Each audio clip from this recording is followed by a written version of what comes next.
So hello everyone. In this session we'll be discussing about indications, contraindications, advantages and disadvantages of contact lenses. So while we discuss about advantages as well as disadvantages of contact lens, we initially talk about the advantages of contact lenses over spectacle or advantages of spectacle over contact lenses. So what all could be the basic advantages of contact lenses compared with spectacles? So the advantages will be there'll be wider field of view in case of a contact lens, better for refractive anisometropia, retinal image size almost normal with refractive emetropia. Uh, if we are considering the image size in the retina with a spectacle in case of an aphakic as well as with a normal with an emetrope. So no unwanted prismatic effect with eye movements, less convergence required for hyperops for near vision. So we won't be having a barrier like a frame in case of a contact lens. So anyway, we'll be having a wider field of view, like to equal to that of a normal person without a spectacle. Better for refractive anisometropia. To correct refractive anisometropy, it is easier for us to. It's better for us to prescribe a contact lens. Retinal image size is almost normal. That basically means there is just only around 7% magnification in case of a contact lens, and in case of a spectacle, it's about 30. So the image magnification or the magnification of image is quite less in case of a contact lens. And if we are prescribing the same patient with spectacle, the image magnification will be higher. So no unwanted prismatic effect with eye movement because the contact lens sits on the patient's cornea and it moves along with the movement of the eyeball. So it won't induce any prismatic effect similar to that of a spectacle because a spectacle stays at a particular point while moving our eye will be the visual direction will shift from optical center of the lens to either of the prisms. So that might that way that will induce that not that might that will induce a prismatic effect, and those prismatic effects can be avoided with the help of a contact lens if the lens is fitted properly. Less coverage required for less convergence required for by hyperops for near vision. To read things and all, hyperops require less convergence. Avoid surface reflections. So if we are prescribing a spectacle, then from the surface of the lens and all, there will be so many reflections, so that can be avoided with the contact lens. Minimal oblique or other aberrations can be observed. So aberrations are very less in contact lens as compared to spectacle. Cosmetically superior. We don't have any other barrier in between the cornea. So we don't need to wear a frame also to wear contact lens. So cosmetically it is superior. More practical for sports. Avoid weather problems like rain, snow, fogging up. Similar to that of the newer condition, like in COVID, people are supposed to wear their masks, right? So while wearing a mask, it is very difficult to wear a spectacle along with it because the spectacle will fog up unless and until we do provide the spectacle with an anti-fog coating. And the anti-fog coating is temporarily. We need to spray it again and again to make sure that the lens surface is not fogging up. So contact lenses, there won't be any fogging up. Provide good visual acuity for irregular corneas. Like in case of irregular cornea, it's impossible for us to fit the patient with a spectacle uh, and to have a great vision. So with the help of specialty contact lenses, with the help of rigid lenses, we will be able to improvise the patient's vision in case of an irregular cornea. Then therapeutic uses, like if there is a corneal aberration or if there is if there is an epithelial erosion, in that scenario, we'll be able to prescribe the same patient with a bandage contact lens, which will promote the patient in healing. In case of glaucoma or in case of a specific medical need, or if a particular medication is needed for a longer duration, we can prescribe a contact lens for drug delivery. By that way, we'll be able to will be able to make sure that the medication is staying on the ocular surface for a longer duration. Then vocational use. So if the patient want to use a lens for cosmetic purposes, like to change their color of iris, they can go with a cosmetic lens. So occasionally the patient can also use the same. The disadvantages is time required for fitting and adaptation. So especially in case of an RGP lens, it will require a lot of time to make sure that we are prescribing the perfect fit for the patient. Basically, in case of an RGP, it it really needs some adaptation. So for that adaptation time and all, we need to wait. So as compared to a spectacle, it's very easy. We can do the refraction, we can finalize the power, we can prescribe a spectacle. But in case of a contact lens, we need to finalize the power, we need to fit the lens according to the base curve. Once the fit is been done, we need to evaluate post-fit assessment. If we need to again do an over refraction, then we need to order the lens. Then once the lens reaches to us, or once the lens has been delivered to us from the company, we need to educate the patient to wear the lens, to remove the lens, to clean the lens, to disinfect the lens, and the procedures are so many. So it requires time, handling skills required by the patient. If the patient does got some tremor or so, the patient won't be able to fit the lens perfectly. Then hygiene procedures and lens disinfection necessary. So every time the patient removes the lens, or before wearing the lens, the patient need to disinfect the lens, or they should maintain a good hygiene on total. So that's an important point over here.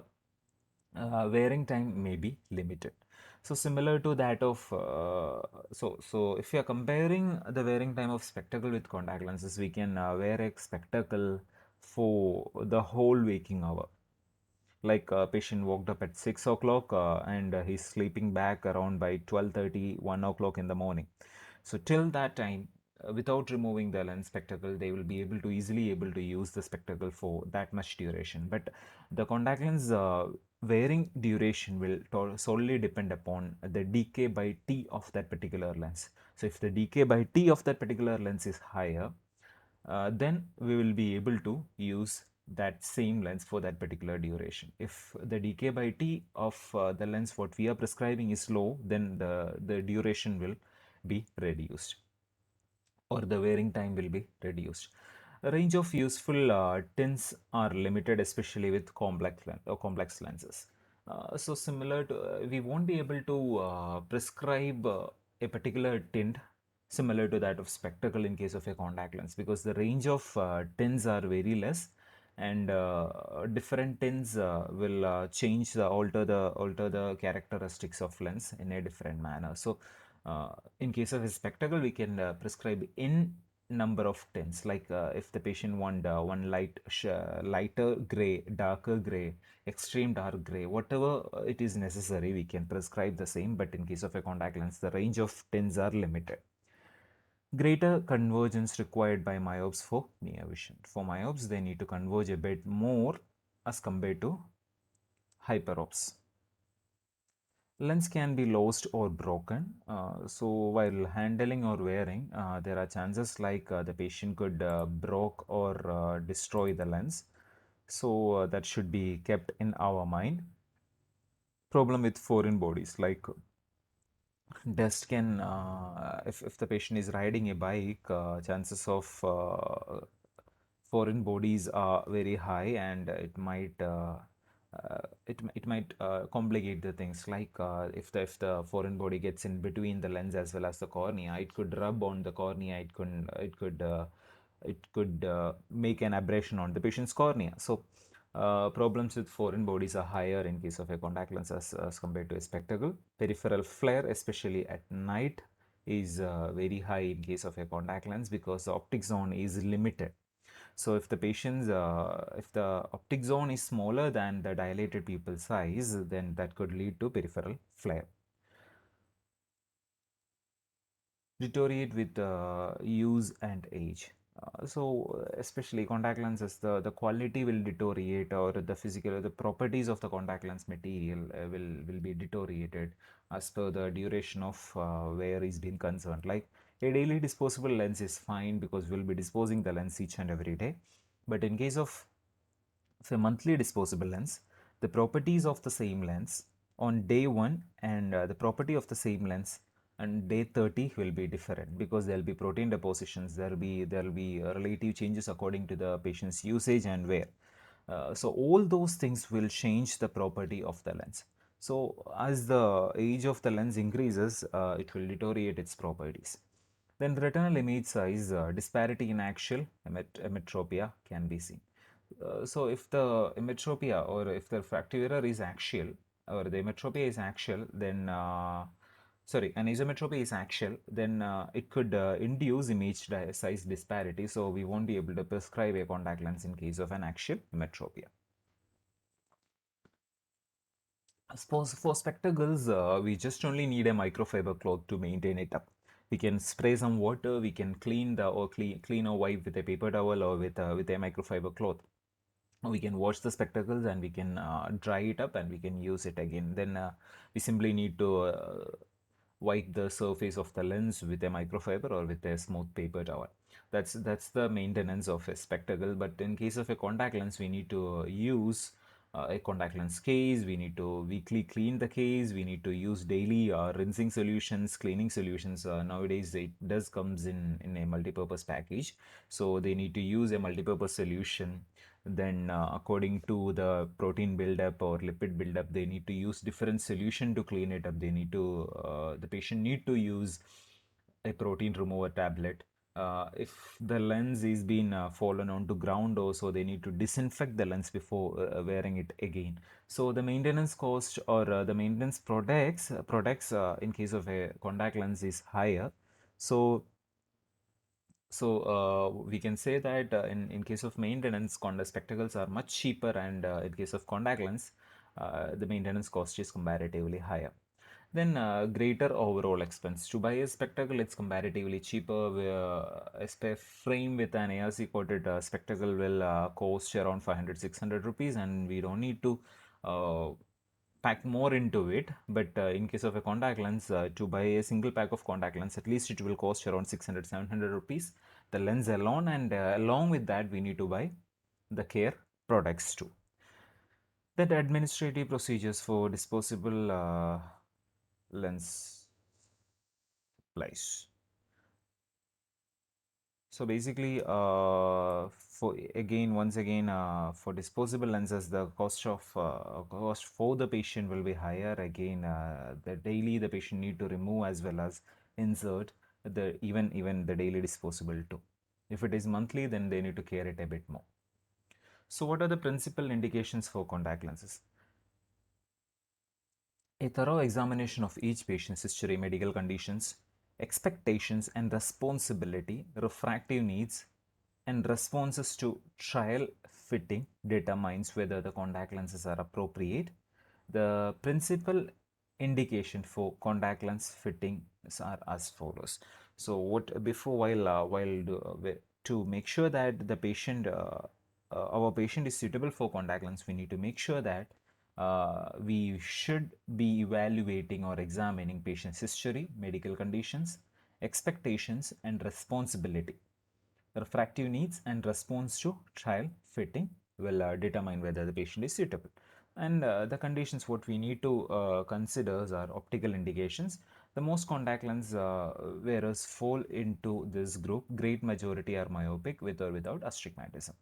So optical indication will be to correct the refractive error for a patient, we can prescribe contact lenses. So majority of the contact lenses wearers will can be classified under this particular category like optical indication. Then medical indications. Medical or therapeutic we can say. So in case of keratoconus is a bilateral asymmetric progressive thinning of the cornea. Such cases are generally fitted with rigid gas permeable contact lenses or to correct myopia and irregular astigmatism resulting from the corneal irregularity and ectasia. So, in case of medical indication, one example is keratoconus. So, in keratoconus, what happens? It's actually there'll be thinning of the cornea plus there'll be a protrusion of cornea, which will end up in irregular astigmatism as well as progressive myopia. So, to correct the progressive myopia as well as irregular astigmatism, we'll be able to fit the same patient with a rigid lens, which will correct the patient's refractive correction as well as some amount of aberration with the help of tear lens. So the contact lenses does not inhibit the progression of the disease, and it is used only when the visual acuity obtained with the glasses becomes unsatisfactory. So, basically, contact lenses are simply therapeutic aids to improvise the vision. It won't be restricting the progression, or it won't be helping us to reduce the progression of refractive error in case of uh, the same.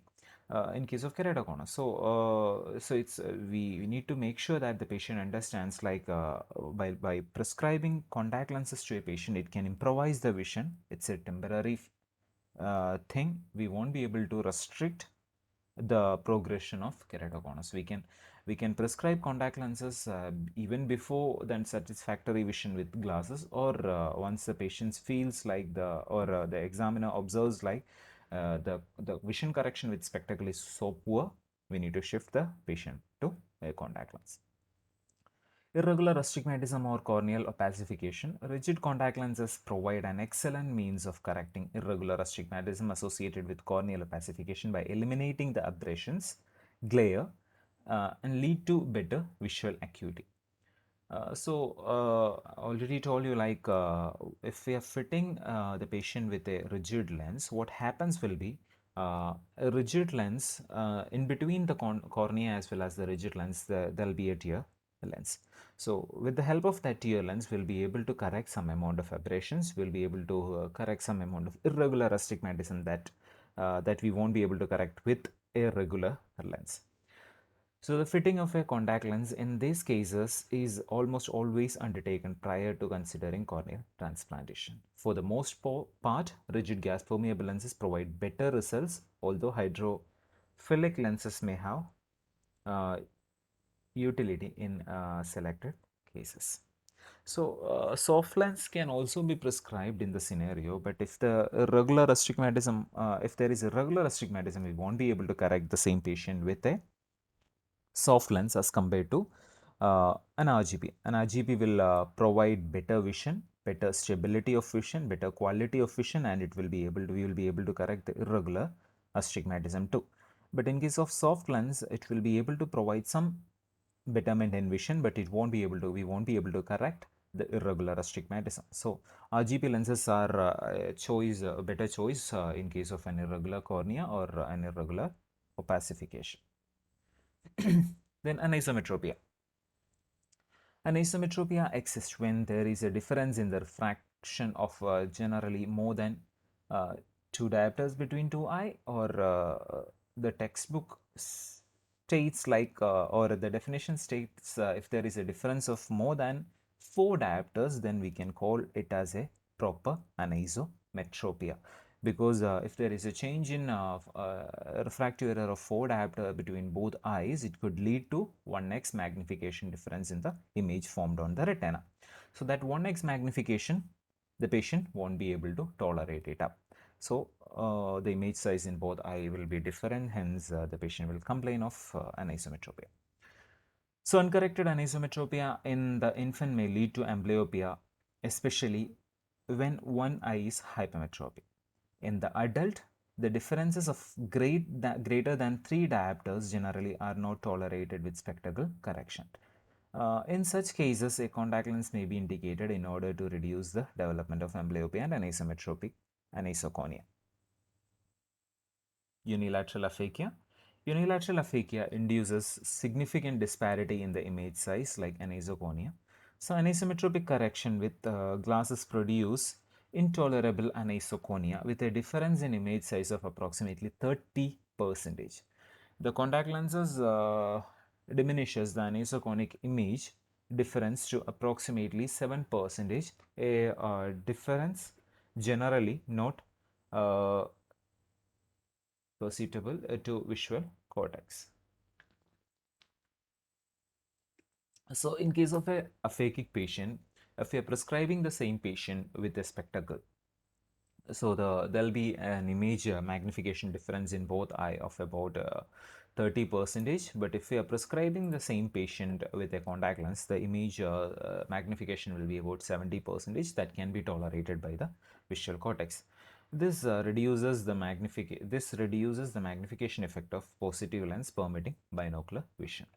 So if we're prescribing the same patient with a contact lens, will be helping the patient to promote or will be permitting the patient for binocular vision. So the patient will be having all the properties of all the qualities of binocular vision, like depth perception, stereopsis, and simultaneous macular perception. Sorry, SMP fusion as well as stereopsis. Then nystagmus. When it is necessary to correct ametropia in patients with nystagmus, contact lenses offer advantages over glasses because the contact lenses follow the movement of eye and it may cease or permit better visual. In many cases, it may permit better visual acuity. So, in case of nystagmus, we all know nystagmus is actually a jerky movement of eyeball, or it could be a pendular movement of eyeball, involuntary movement. So in that case, if we'll prescribe a spectacle, we won't be able to maintain the visual axis through the optical center of the spectacle. In that scenario, we can prescribe contact lenses. So contact lenses will move along with the movement of the eye, hence it may improve the vision of the patient a bit more. Then there are certain studies which states like by prescribing contact lenses, we can reduce the amount of nystagmus in certain patients. So after refractive surgery, patient with significant residual ametropia after surgery may have their ametropia corrected with contact lenses. So contact lens fitting may be initiated 3 to 6 months after surgery. In most cases, rigid gas permeable lenses are appropriate. Special care must be taken to consider the degree of corneal topography, vascularization, and possibility of epithelial erosions. So if we consider we had done a refractive surgery for a patient, and now we are observing like there is a residual refractive error for that same patient. So in that scenario, what we can do is we can prescribe the same patient with contact lenses to correct those, and those fittings should be done after 3 to 6 months after surgery, uh, because normally what we observe is like the residual astigmatism could be irregular or so in those cases RGP lenses are a more what we can say preferred. So special considerations should be taken in case of corneal topography. According to the corneal topography, we should be fitting the patient with a lens. Then in case of vascularization, we should be considering about a higher decay lens, and possibly if there is an epithelial erosion, we should be proceeding the same thing with a bandage lens. So after penetrating keratoplasty, a contact lens is indicated in cases with large refractive errors, anisometropia, or irregular astigmatism after corneal transplantation.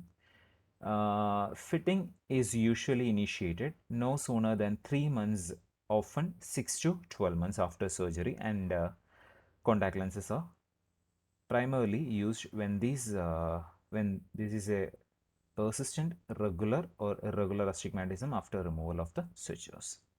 Then cosmesis. Prosthetic tinted lenses are often used in patients with disfigured corneal scars or an iris coloboma to improve the aesthetic of non-seeing eye or to occlude an iris coloboma. Cosmetic lenses may also simply be used to alter the color of the eye. So cosmetic lenses, from the name itself, it states it improvises the cosmesis, or it can be used to hide a deformity. So if there is an iris coloboma, to cover that up, we can use a cosmetic lens. So to change the eye color too, we can use a cosmetic lens. So this is an example for a prosthetic lens setup. So here on the left eye of the patient, we can see a complete scarring. So once the cosmetic lens is been fitted, or this one is especially, we can say that it has a prosthetic one because it won't provide any vision. It just covers or masks up the irregularity. So once the lens has been fitted, we can see it is the both eye look somewhat similar. Then in the second picture too, we can see a neovascularization. To cover that up, again we can fit a prosthetic lens. Then therapeutic lenses. Although every contact lens may be considered therapeutic, Therapeutic lenses are those that are applied specifically for treatment of corneal diseases like epithelial erosion to reduce the corneal edema, to reduce the neovascularization, or to promote healing of a cornea for a specific purpose other than vision correction. If we are prescribing a lens, that's basically known as a therapeutic lens. Therapeutic indications will be diseases of the cornea, non-healing corneal ulcer in filamentary keratitis, and recurrent corneal erosion syndrome.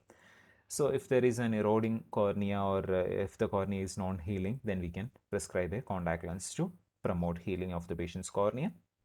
If there is filamentary keratitis, then because of the filaments and the presence of filaments, what happens will be the patient will always complain of foreign body sensation. To reduce that and to improvise the healing, we can prescribe a bandage contact lens. Then disease of iris like aniridia, coloboma, and albinism. In albinism, in ocular albinism especially, the patient will be having severe glare as well as photophobia. To reduce that, we can prescribe the same patient with a type of prosthetic or a cosmetic lens. Then amblyopia, opaque lenses for occlusion therapy. Then covering up the patient's eye with a patch.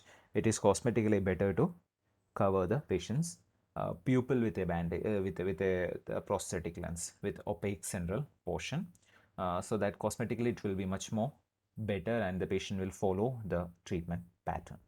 Then bandage soft contact lenses for post keratoplasty and microcorneal perforation, plus for in case of epithelial erosions too, will be able to prescribe a bandage soft contact lens. So indications for pediatric contact lenses will be in case of high myopia, high hyperopia with accommodative esotropia, irregular astigmatism like trauma, scarring, penetrating keratoplasty, then anisometropia, nystagmus, photophobia, and in photophobia there will be aniridia, iris coloboma, achromatopsia. Then in case of aphakia, we'll be able to fit the patient with a contact lens. Then diagnostic indication will be there are certain contact lenses which we can use to diagnose certain conditions. So diagnostic lenses, commonly contact lenses what we use are gonioscopy, gonioscopy lens, electroretinography will be where we'll be using a corneal electrode in the form of a contact lens, examination of fundus in case of irregular corneal astigmatism to make sure that the surface is regular, so that whatever we are observing, which will look similar or which will look in a regular manner. And then for fundus photography, we can use a diagnostic lens. Then gold mirror, 3-mirror funduscopy lens also is a type of contact lens. So what all are the routine examination prior to contact lens use? Many factors determine whether a patient is good candidate for the use of contact lenses. First, a detailed history and ocular examination are necessary prior to fitting a contact lens. The history collects the information about the patient, general medical health, ocular health, family history of eye disease, and previous use of contact lenses will be mentioned. Motivation is one of the most important factor for the success of the fit.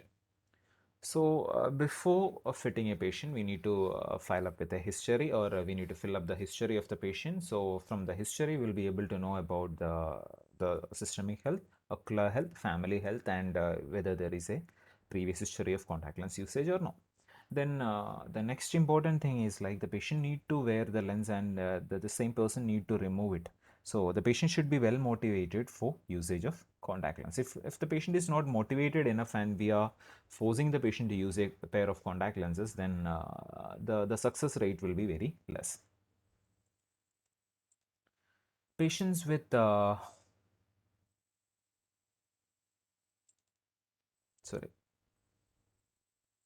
patients with moderate to high refractive errors may be better candidates for contact lens wear than those with low degree of refractive error.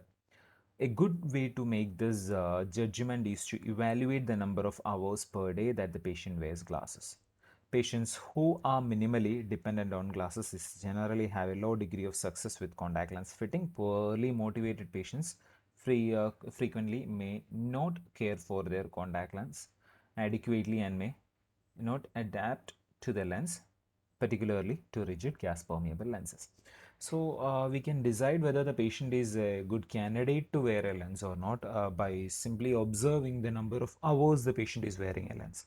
So consider in my example, I do got a refractive error of around +1 diopter. So I don't need the lenses much, but in case of reading only I need. So if a particular person will prescribe me a pair of contact lenses, that won't help that much for me. So, if the refractive error is high and if the patient won't be able to do his or her things without the correction, then those particular patients will be the best option for contact lenses. So, and the next one will be, if the patient is not properly motivated, then the patient won't be following the care and maintenance procedures and will end up in a complication, or it will be very difficult for the patient to adapt with, especially with a RGP lens. Then general conditions like in diabetes, in moderate or severe cases of diabetes, there is occasionally corneal so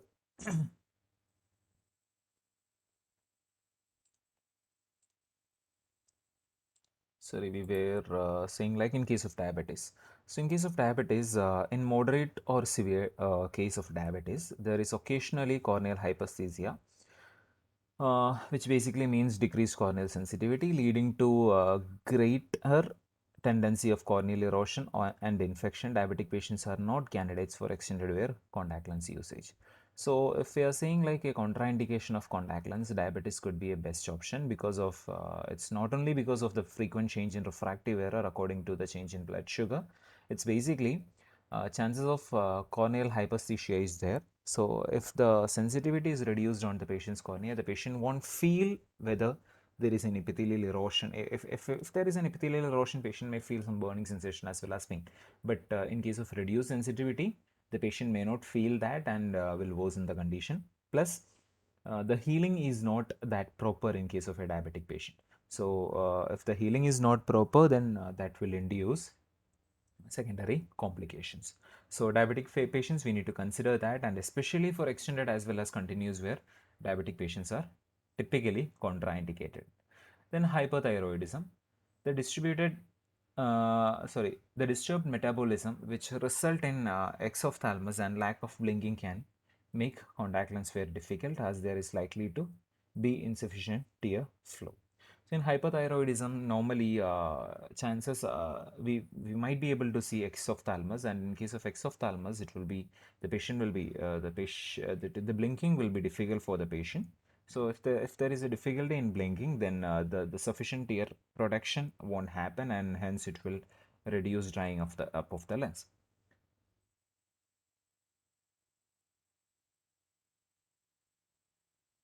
So chronic ATRA and sinusitis. Patients with the conditions are greater risk of ocular infections infections if the corneal abrasion occur. The associated mucus in the tears also causes visual problems and deposits on the lens surface.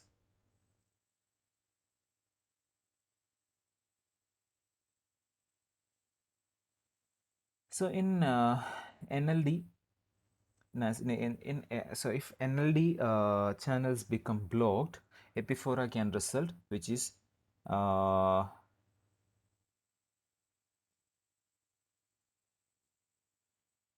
which is accelerated by contact lenses.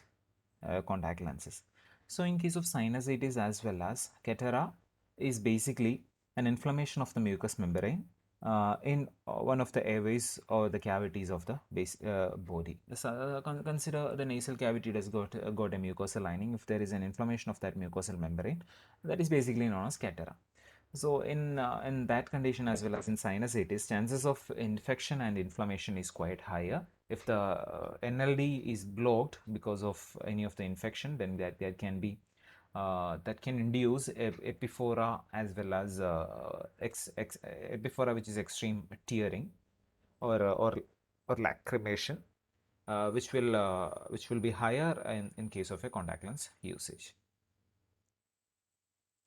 herpes simplex of mouth, there is a danger of corneal infection from cold sores when contact lenses are worn. Cold sores on the mouth may be transferred to eye either from licking the lens or by hand.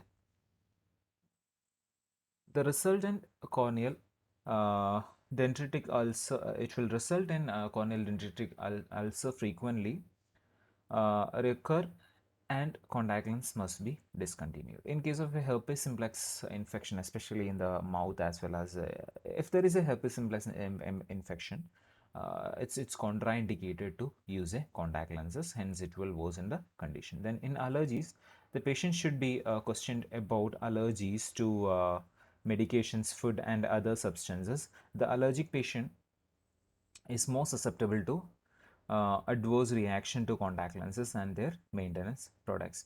Atopic individuals are said to be 5 times more likely to be contact lens intolerant than non-atopic wearers and should reduce contact lens wearing time during periods of seasonal allergy. So if the patient does got an allergy, then it's advised not to wear a contact lenses because it could lead to hypersensitivity. It will lead to hypersensitivity, or it will help the allergen to accumulate more accommodate more time onto the patient's cornea, or on the it will stay more on the ocular surface if it gets in between the contact lens and the cornea, which will worsen the allergy.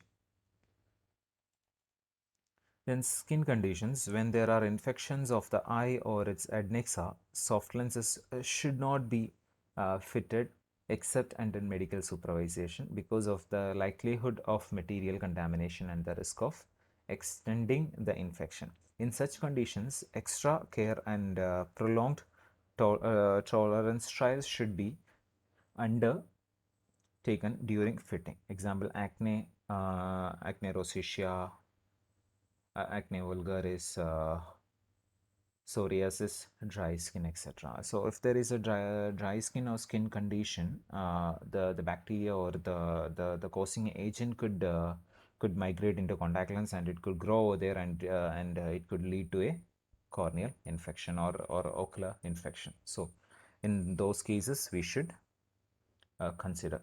Then in case of pregnancy and menopause, pregnant women with water retention may be intolerant of a contact lens.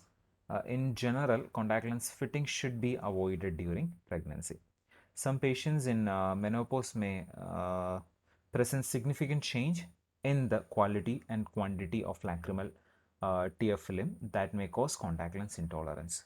Chronic respiratory disease, patients with chronic respiratory disease such as asthma, sinusitis, and other similar conditions may have difficulty in fitting a contact lens. During respiratory crisis, they may have conjunctival hyperemia, tearing, light sensitivity, and generalized discomfort that that's been aggravated by the contact lens usage. So especially in case of pregnancy and menopause. ഇപ്പോൾ നമ്മൾ എടുക്കുകയാണെങ്കിൽ pregnancy-ൽ especially in the third trimester, there will be water retention. So that water retention in those people with water retention, there will be change in the corneal thickness, hence patient will feel difficulty in wearing lenses.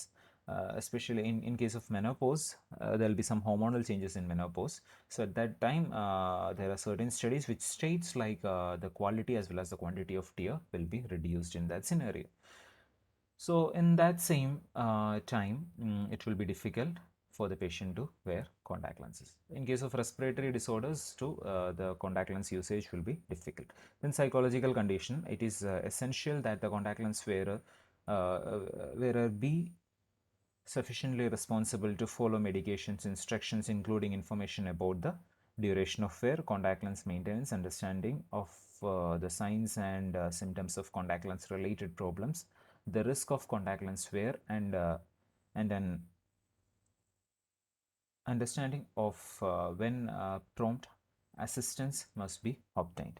So if the patient's psychological status is not normal, then especially the patient won't be able to follow the instructions what we mentioned while dispensing a pair of lenses. So A psychologically unstable patient is actually contraindicated for the usage of contact lenses.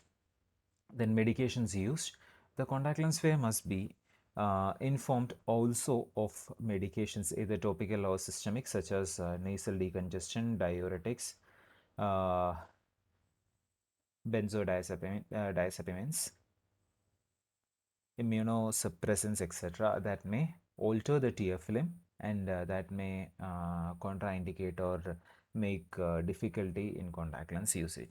So certain medications can alter the tear film biochemistry as well as the tear film physiology that will lead to a dry eye, which will make the patient to wear the lens in a difficult, which will make the lens intolerant. So ocular health, one must ask about the following issues: any previous ocular injury, lid infection, conjunctivitis, cataract, glaucoma, dry eye, any surgery to eye or intraocular adnexa, previous contact lens usage, and medication intolerance should be assessed on the ocular health. And contact lens history, the following contact lens information should be obtained: type of contact lens previously worn. If the patient was using any lenses previously, we should be asking about what type of lenses we're using, success and compliance with the previous lenses, whether you are comfortable with the lens, or if discontinued, what was the reason for discontinuing the lens, and all should be asked. Then reasons for the use of contact lens: cosmetic, spectacle intolerance, then aphakia, keratoconus, improvement of visual acuity. What are the what for what purpose the patient is wearing lenses should be asked. Patient's occupation, to determine whether the patient is suitable for contact lens or not. Previous refractive corrections, sports and recreational activities should be asked. Then in personal history, age and gender, ability to handle lens, working and living conditions, lighting, UV inhibiting lens. Should we prescribe a UV inhibiting lens or not according to the profession? Drug the patient is using. Then diet, habits, hobbies, and special occupations should be considered. So age and gender, whether the patient can follow the instructions or not. To know all those things, we should be evaluating about the age as well as the gender, availability, so ability to handle the lenses, so whether the patient will be able to clean the lens properly, whether the patient will be able to disinfect the lens properly or not. For that purpose, we need to make sure that the patient can handle the lens. Working environment, whether there is any fumes which can be penetrated into lens and uh, which could lead to a complication. If there is something like that, then we should avoid using lenses. Then if the patient is working in a UV environment, we can prescribe the same patient with an UV inhibiting lens. The specific drug usage, diet, as well as habit, like for smokers and all, contact lenses are contraindicated because there will be dryness as well as other things. Then special occupations, like if the patient is pilot, then the contact lenses are contraindicated because of their higher altitude. It could lead to a dry up of the ocular surface. Then ophthalmic examination, manifest refraction should be done, corneal curvature, biometry, tear film evaluation, measurement of palpebral aperture height, lid tone, blinking, corneal diameter, and corneal sensitivity should be assessed. So what are the primary ocular indications to the use of contact lenses? Before initiating any contact lens fitting for the purpose of optical correction, it is important to evaluate the patient's motivation, ocular needs, and ocular and medical history. And motivated patients tends not to adhere to the prescribed method and care regimen for the contact lens, putting them at greater risk of complications. So ഇപ്പോൾ patient എന്താ പറയുക, motivated അല്ല എന്നുണ്ടെങ്കിൽ it's A literal contra indication. Then contraindications will be any acute or subacute infection or inflammation of the anterior segment of the eye, acute and chronic ocular infections, any eye disease affecting the cornea, conjunctiva, lids, then corneal hyperesthesia, which is seen in diabetes or in some other conditions, like in some sort of infections, uncontrolled glaucoma, Vitreocorneal touch in aphakia, psychological intolerance to the placement of a foreign body in the eye. All of these contraindications are relative. If any contraindication is eliminated, then the patient must be reevaluated, remembering that a successful fit is almost always based on a strong indication. What are the general contraindications to the use of contact lens for an optical purpose? Any systemic or allergic illness that affects the lid and may be exacerbated by the contact lenses, inability to follow the instructions for cleaning, storage, and aspects of the contact lens, poor personal hygiene, inability to understand the risk associated with contact lenses, lens usage, low refractive error in patient, reluctant to use glasses, immunosuppressant patients, the use of systemic medications that may cause changes in the quality of the tear film, pregnancy, nursing, and menopause, circumstances that may be associated with the contact lens intolerance and refractive instability. It may be better to wait until the end of pregnancy and lactation in order to fit contact lenses. Very old or very young patients who cannot manage insertion, removal, or contact lens care without assistance. What are the primary professional contraindicated are the use of contact lenses for optical purpose, such as workers in polluted environments like mechanics, farm workers, and bricklayers, environment with chemical productions, insecticides, and chemical fertilizers, exceedingly dry atmosphere, handling of volatile materials.